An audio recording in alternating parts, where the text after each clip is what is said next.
In this paper, we looked at solving satisfaction problems using large-neighbourhood search. So large-neighbourhood search, or just LNS, is an effective local search method for solving optimization problems using CP. But that means that in order to solve a satisfaction problem using LNS, we must first turn it into an optimization problem, which we can do by softening some constraints. So here, when I say softening constraint, what I mean is that we replace some hard constraints by constraints with penalty functions, and then try to minimize the total penalty. So for example, let's say we want to solve the car sequencing problem, which is a satisfaction problem. We can either do this by using a hard model and normal CP search, or we can try to soften the model and use LNS. In this plot, we can see the runtimes on the y-axis and the number of solved instances on the x-axis. If we use the hard model, we can see that we can only solve very few instances. But if we use a soft model, we can solve most of the instances that we looked at here. However, we can also note that the runtimes are actually pretty high when we use the soft model, even from the start. So what this means is that a soft model and LNS can sometimes solve more instances, but it actually usually comes with a high runtime. The main reason why we see a higher runtime is that when we use soft constraints, they actually give us very little propagation during search. And this just means that we have to search more, and that just takes more time. So in this paper, what we wanted to do was see if we can improve the propagation that we get in a soft model. So for doing this, we propose what we call non-failing propagators, which are a way of keeping some of the propagation of the hard constraint that we would otherwise just remove when we soften constraints. So the idea is that a non-failing propagator gets the prune values that are inconsistent with its constraint, so just like a normal propagator, but we switch it off right before it can cause a failure.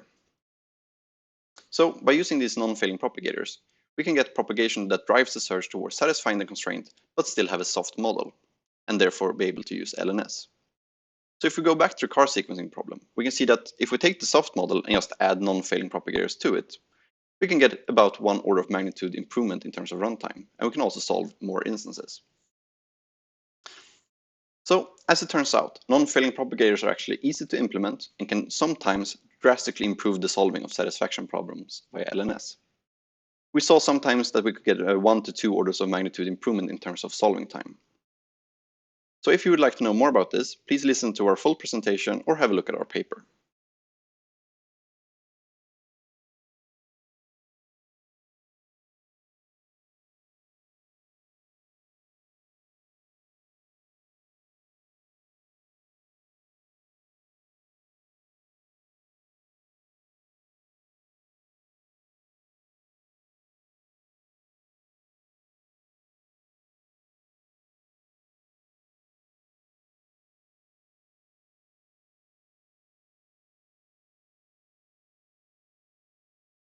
In this paper, we looked at solving satisfaction problems using large-neighbourhood search. So large-neighbourhood search, or just LNS, is an iterative local search method for solving optimization problems using CP. So the general recipe for LNS is that we start from some initial solution S, which we can obtain by CP search. And then at each iteration, we randomly free some variables to take the value they have in S. And for the remaining variables, we do CP search in order to find a better solution. If we find one, we will replace S.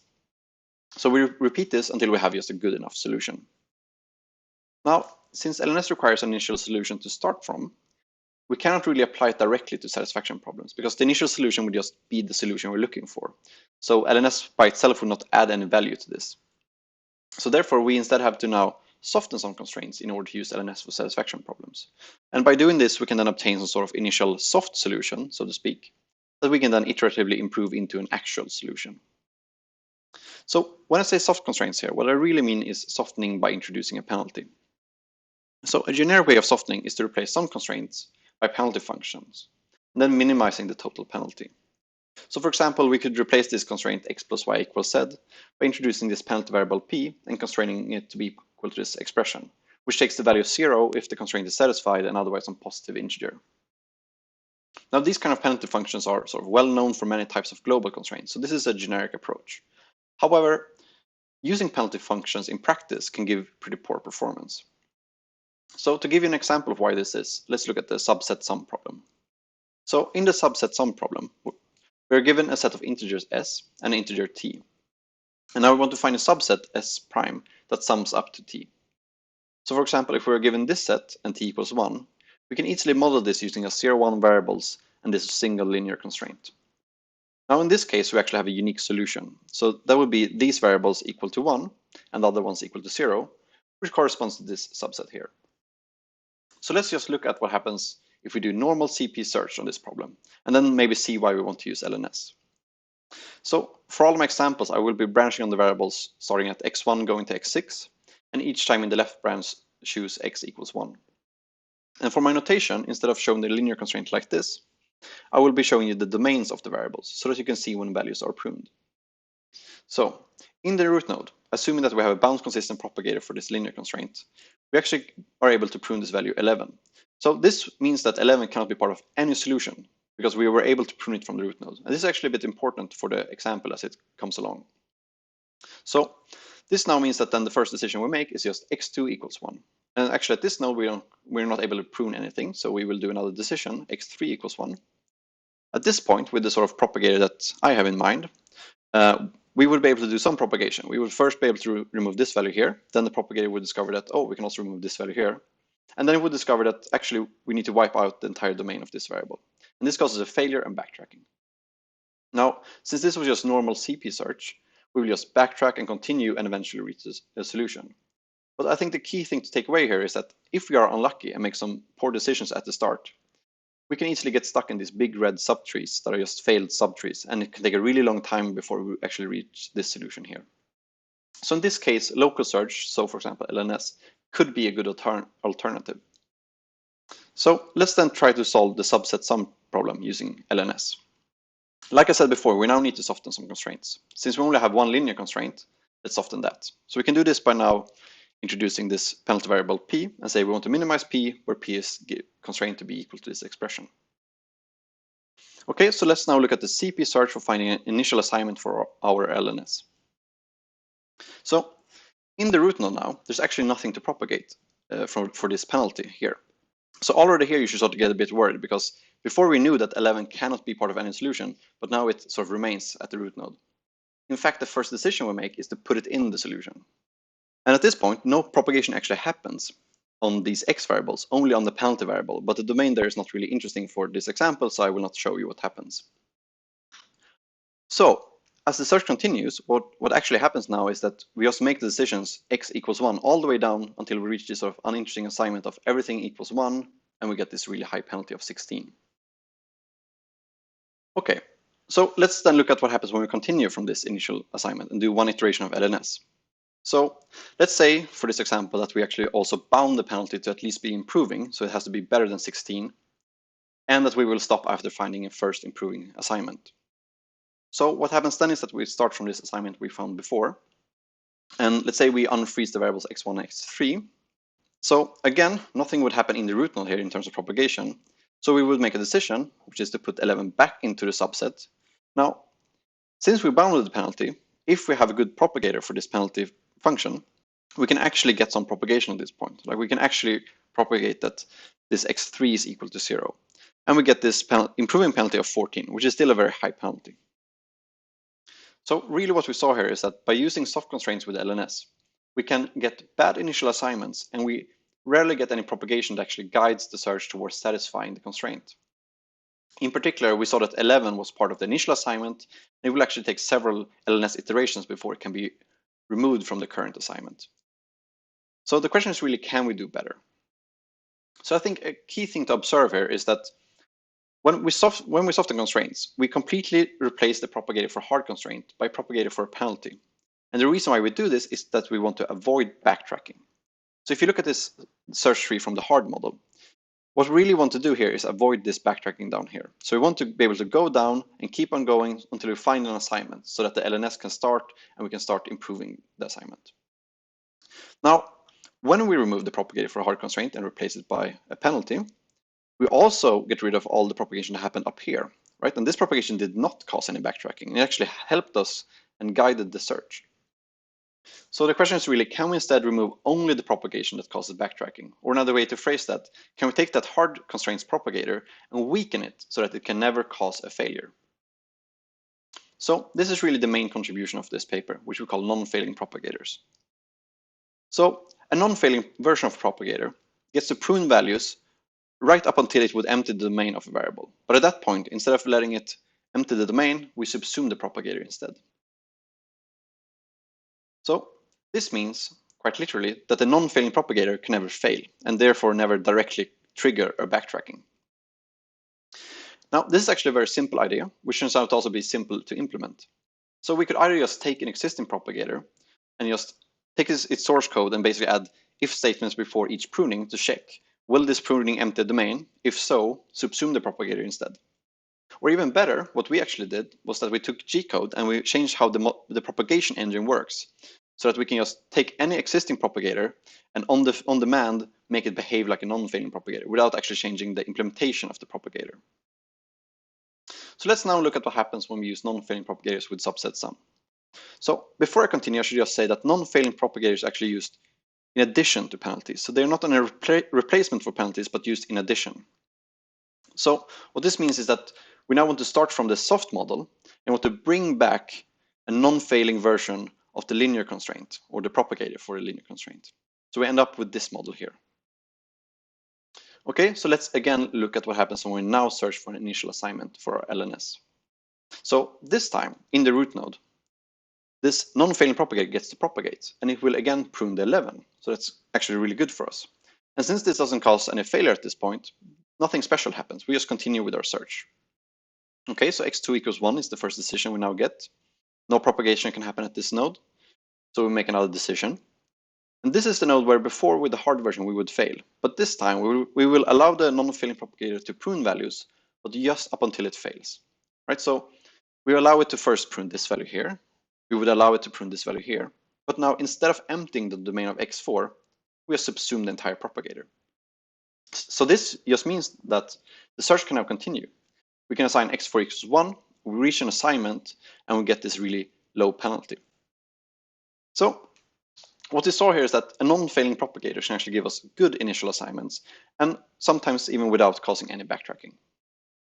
So by using a non-failing propagator, what's really happening here is that we now get some sort of dynamic softening, where constraints are only really softened when the propagator is sure that the constraint cannot be satisfied. So let's then also see what happens now when we use this together with LNS and look at the first LNS iteration. Okay, so let's say in this case we're actually really lucky and we unfreeze x2 and x6. So the reason why we would be very lucky in this case is that now we get root node propagation from this non-failing propagator. And for this assignment, we can actually propagate in this case that this cannot take value 0 and this cannot take value 1, and we actually solve the problem. We get a penalty of 0. So here, instead of doing some sort of tree search at this point, we could just, with root node propagation, solve the problem. So not only do we get better initial assignments, we can also drastically improve the LNS search itself. But of course, not in all iterations, but here we were really lucky. So this is of course just a small example with only 2 propagators, and we really, tailor-made this to really show this nice behavior. So let's see instead what happens when we use non-failing propagators with some more interesting problems. Okay, so for our evaluation, we implemented this in G-code. And we again modified the propagation engine rather than individual propagators, so that any propagator we can just turn into a non-failing propagator. We then also changed the G-code interface to minisync, so that we can run our experiments via minisync. And we also added this new annotation that you can add to constraints, saying soften, which tells the G-code backend to replace this constraint by a penalty. And also, if you give it the right flags, also now introduce this non-failing propagator. So this gives us 3 versions of G-code to compare. One which we call hard, where all constraints are hard and we solve by normal CP search. One version which we call soft, where the tagged constraints are now replaced with penalties and we solve by LNS. And finally a version which we call non-failing, which is just the same as soft, but we also now introduce these non-failing propagators for the tagged constraints. So just to clarify, we're now interested in seeing the time it takes to satisfy the original problem. So have all constraints satisfied, a penalty of 0. So for the evaluation, we looked at 3 satisfaction problems: nurse rostering, rotating workforce, and car sequencing. But we also looked at some optimization problems. So as it turns out, some optimization problems are actually really hard to satisfy. So now we can use our soft constraints and non-failing propagators and LNS to solve just the satisfaction part of optimization problems. So for that, we looked at these 3 problems. Now, I don't have time to talk about all of our results, only these three. But what I can say is that overall we see really good performance when using non-failing propagators, except in this last case, which I will talk about. So for car sequencing, we looked at 78 instances, some classic ones. But perhaps a bit more interesting is actually that for car sequencing, there is actually a well-known problem-specific way of softening this problem, where we just reformulate the satisfaction problem into an optimization problem. And this has been used together with LNS quite successfully in this paper here. So we also here compare against this reformulation, but actually in our experiments then using just the default LNS search of G-code for minisync, rather than this propagation guided LNS that was used in this paper. Okay, so if we look at this plot now, where we can see the runtimes on the y-axis and the number of solved instances along the x-axis, we can see that if we use the hard model, we can only solve very few instances. If we use the soft model, which is sort of remind is a generic way of softening, we can see that we can solve a lot of instances, but we have a pretty high runtime. Now, as you would sort of expect, by reformulating the problem, so doing this problem-specific softening, we can get much better performance. Okay, but perhaps a bit surprisingly, by doing the generic softening and adding non-failing propagators, which is also a sort of generic thing to do, we get even better performance. So we're able to improve our performance by roughly 1 order of magnitude. So for TSP with time windows, we looked at 80 instances, which we knew beforehand are pretty hard to satisfy using CP. So here we're just interested in solving then the satisfaction part, so regardless of the objective value. But just for the record, I would like to mention that once we have this initial assignment or initial solution, regardless of the objective value, we could just do another round of LNS in order to improve that objective value. And we actually do this in the paper, so if you're interested, please have a look at that. It turns out the results are actually pretty good by doing this two-step approach. Okay, so back to just the satisfaction part. So here we can see that if we use the hard model, we can actually only solve one instance out of the ones we looked at. By using the soft model, we can solve more instances, but the runtimes quickly just explode. But again, by introducing these non-failing propagators, we can drastically bring down the runtime, in this case by almost 3 orders of magnitude. Okay, so those were two cases where things went really well. Let's now look at a case where things actually backfire. So for this problem, we see that using the hard model, we can only solve 3 out of the 5 instances we're looking at. By softening, we can solve all of the instances, but again, we see these higher runtimes. But this time, when we add non-failing propagators, we're no longer able to solve any instance. And we actually understand why this is. So using non-failing propagators can sometimes backfire due to what we call indirect failures. So this is when a non-failing propagator gets to do some propagation that then causes a normal propagator to fail and then causes backtracking. And the reason why this can be so bad is because when we are softening, we're essentially increasing the size of the search space exponentially, but we're also increasing the number of solutions in the search space. Now, when we have indirect failures, what can happen is that we get this much bigger search space, but the indirect failures are pruning those solutions. So that means we're now worse off than if we just use the hard model, which is what we can see here. So we discussed this in more detail in the paper if you're interested. We also talked about how we can change the propagation priority of non-failing propagators in order to reduce some of the indirect failures from happening. All right, so in conclusion, non-failing propagators can be a simple but effective way of tackling hard to satisfy problems using LNS. We can easily implement non-failing propagators at the engine level and make any existing propagator non-failing on demand. So for our future work, we need to better deal with these indirect failures, but we already have some good ideas on how to do this. So for example, we can use learning solvers which can explain all failures and then try to trace each time we fail, is this originating from a non-failing propagator? And if so, maybe we could subsume it earlier.